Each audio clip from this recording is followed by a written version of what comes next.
Hi dear learners, last লেকচারে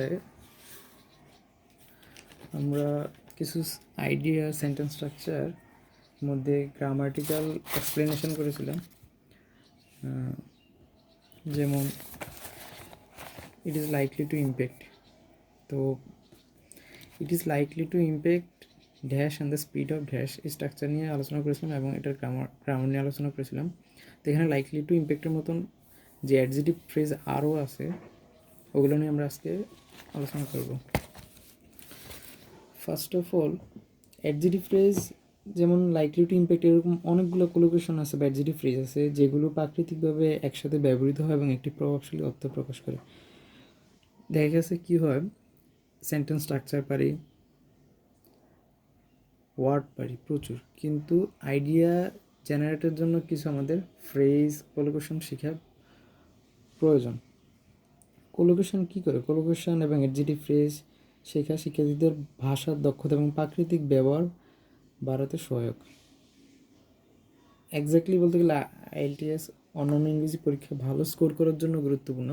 তো আজকে আমরা এগুলো দেখব। লাইকলি টু ইম্প্যাক্টের অনুরূপ অ্যাডজেটিভ ফ্রেজ যেমন poised to improve. Poised to improve, তো এটা একটা সেন্টেন্স দেখতে পারি, new policies are poised to improve the education system. তো এখন পোজ টু ইমপ্রুভের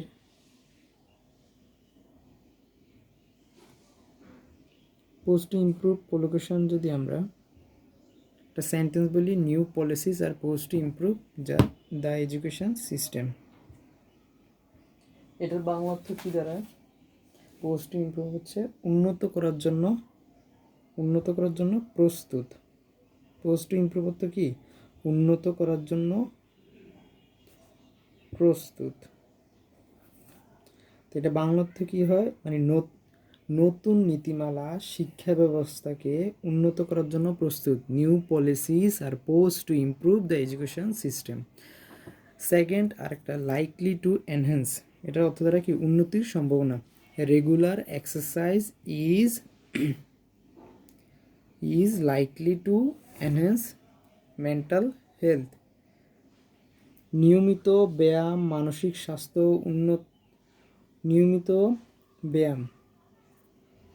স্বাস্থ্য মানসিক স্বাস্থ্য উন্নত করার সম্ভাবনা রাখে। অথবা যদি বলতে পারি, নিয়মিত ব্যায়ামে মানসিক স্বাস্থ্য উন্নত হওয়ার সম্ভাবনা রয়েছে। তাহলে সেন্টেন্সটা ফিল আপ করলে কী হবে? লাইকলি টু এনহ্যান্স যদি আমরা ইউজ করি, regular exercise is likely to enhance mental health. তাহলে দুইটা আমাদের ক্লিয়ার হয়ে গেলো। পোজ টু ইমপ্রুভ অর্থ কি? উন্নত করার জন্য প্রস্তুত।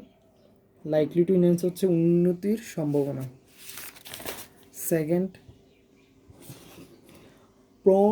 প্রোন টু কজ, এটার অর্থ হচ্ছে সৃষ্টির প্রবণতা। এটার অর্থ কি? সৃষ্টির প্রবণতা। তাহলে প্রোন টু কজ যদি এক্সাম্পল দেখি, unhealthy diets are prone to cause various health issues. এটার অর্থ কী দ্বারা? অস্বাস্থ্যকর খাদ্যাভ্যাস বিভিন্ন স্বাস্থ্য সমস্যার সৃষ্টির প্রবণতা রাখে, বা অস্বাস্থ্যকর খাদ্যাভ্যাসে বিভিন্ন স্বাস্থ্য সমস্যার সৃষ্টি করার প্রবণতা রয়েছে। এরপর আরেকটি যদি আমরা অ্যাডজেক্টিভ ফ্রেজ পড়ি, app to influence. App to influence অর্থ কি? প্রভাবিত করার প্রবণতা। Media coverage is apt to influence public opinion. App to influence public opinion. আমরা যদি লক্ষ্য করি, আমার প্রতিটা সেন্টেন্সের মধ্যে আবার এক্সট্রা কিছু কোলোকেশন আছে, এগুলো বাদে। এই যে মিডিয়া কভারেজ, আনহেলদি ডায়েটস, এগুলোও কিন্তু কোলোকেশন। তো মিডিয়া কভারেজ অর্থ কি? মিডিয়া কভারেজের মিনিংটা আমি বুঝিয়ে দিই। মিডিয়া কভারেজ অর্থ হলো কোনো ঘটনা, বিষয় বা ব্যক্তিকে বিভিন্ন গণমাধ্যম যেমন টেলিভিশন, রেডিও, সংবাদ, ম্যাগাজিন এবং অন্যান্য প্ল্যাটফর্মের মাধ্যমে প্রচার করা। এটি সাংবাদিকতা ও সম্প্রচারের মাধ্যমে জনগণের সামনে তুলে ধরা হয়। এক কথা বলতে গেলে সংবাদ মাধ্যম সম্প্রচার, ঠিক আছে। মিডিয়া কভারেজ অর্থ কি? সংবাদ মাধ্যম সম্প্রচার, মানে প্রচার করা হয়, ওইটা কি বলা হয় কি? Media coverage. তো media coverage is apt to influence public opinion. Clear? Next হচ্ছে লায়াবিল টু ডিসরুপ্ট। লায়াবিল টু ডিসরুপ্ট অর্থ কি? বিঘ্নিত করার সম্ভাবনা। বিঘ্নিত, ডিসরুপ্ট অর্থ কি? বাধা। লায়াবিল টু ডিসরুপ্ট হচ্ছে বিঘ্নিত করার সম্ভাবনা। ইকোনমিক ডাউনটার্ন, এটাও কিন্তু একটা কোলোকেশন, এটা আমি আগের লেকচারে বলেছি। ইকোনমিক ডাউনটার্ন অর্থ হচ্ছে কি? অর্থনৈতিক মন্দা। অর্থনৈতিক মন্দা, তাহলে অর্থনৈতিক মন্দা, economic downturns are liable to disrupt, liable to disrupt, liable to disrupt market stability. এটা অর্থ দ্বারা অর্থনৈতিক মন্দা বাজারের স্থিতিশীলতায় বিঘ্নিত করার সম্ভাবনা রাখে, ঠিক আছে। তো এক্স্যাক্টলি ওয়ার্ড শেখার পাশাপাশি আমাদের কোলোকেশন, অ্যাডজেক্টিভ ফ্রেজ এগুলো শেখা খুবই গুরুত্বপূর্ণ। কারণ আইডিয়া জেনারেট করতে গিয়ে আমরা একটা সাবজেক্ট জানি, সাবজেক্টের প্রবলেম জানি, অবজেক্ট জানি, কিন্তু মাঝখানে যে অংশটুকু, ওইটাই আমাদের আইডিয়া জেনারেটরটা কি বাধা হয়ে দাঁড়ায়। তো ফার্স্ট হচ্ছে আমরা আজকে কয়েকটা অ্যাডজেক্টিভ ফ্রেজ শিখলাম, এগুলো কোলোকেশনও বলা যায়। Poised to improve, likely to enhance, prone to cause, apt to influence, liable to disrupt. এগুলো ইউজের মাধ্যমে কি হয়? সেন্টেন্সটা অনেক স্ট্রং হয়, অর্থবল হয়। মানে অ্যাডজেক্টিভ ফ্রেজ কোলোকেশন ব্যবহার করে লেখা, কথা বলার দক্ষতা বাড়ানো যায়, যা আইএলটিএস ও অন্যান্য পরীক্ষার জন্য কি খুবই গুরুত্বপূর্ণ। কোলোকেশন শিখলে নতুন শব্দের সাথে পরিচিত হওয়া যায়, সঠিকভাবে সেগুলো ব্যবহারের দক্ষতা বৃদ্ধি পায়। যেমন আমি যদি বলি টেক এ রিক্স, কোলোকেশন, এটা হচ্ছে আরও বেটার হয় রান এ রিক্স, ঠিক আছে। তো এইভাবে যদি আমরা আবার মিনিংগুলো দেখি একটু, পোস্ট টু ইমপ্রুভ অর্থ কি? আবার আমরা রিভাইজ দিই। পোস্ট টু ইমপ্রুভ, যতবার শুনবে ততবার মনে থাকবে। মানুষ বেশি মনে রাখতে পারে তার লিসেনিং স্কিলের মাধ্যমে। সৃষ্টির প্রবণতা, সরি এটা না, এটা পোস্ট টু হচ্ছে কি? আমাদের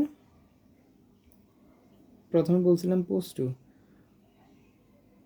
টু অর্থ কি? পোস্ট টু ইমপ্রুভ হচ্ছে উন্নত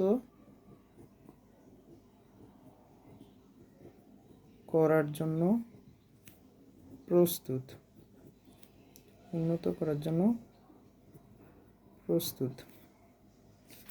লাইকলিটি এনহ্যান্স অর্থ কি? উন্নতির সম্ভাবনা, উন্নতির সম্ভাবনা রাখে, সম্ভাবনা রাখে, ঠিক আছে, বা উন্নতির সম্ভাবনা রয়েছে। প্রোন টু কজ অর্থ কি? প্রোন টু কজ অর্থ কি? সৃষ্টির সম্ভাবনা। প্রোন টু কজ অর্থ কি? সৃষ্টির সম্ভাবনা, না সৃষ্টির প্রবণতা, এক্স্যাক্টলি সৃষ্টির প্রবণতা রাখে বা সৃষ্টির প্রবণতা রয়েছে, সৃষ্টির প্রবণতা। অ্যাপ টু ইনফ্লুয়েন্স অর্থ কি? প্রভাবিত করার প্রবণতা।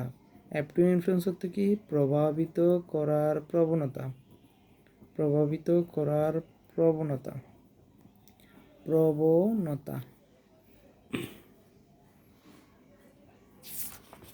লায়াবিল টু ডিসরুপ্ট অর্থ কি? বিঘ্নিত করার সম্ভাবনা, বিঘ্নিত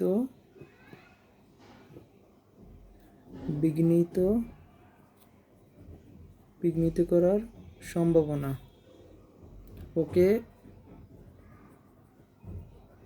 আজকে ক্লাস এখানেই শেষ। Thank you everyone.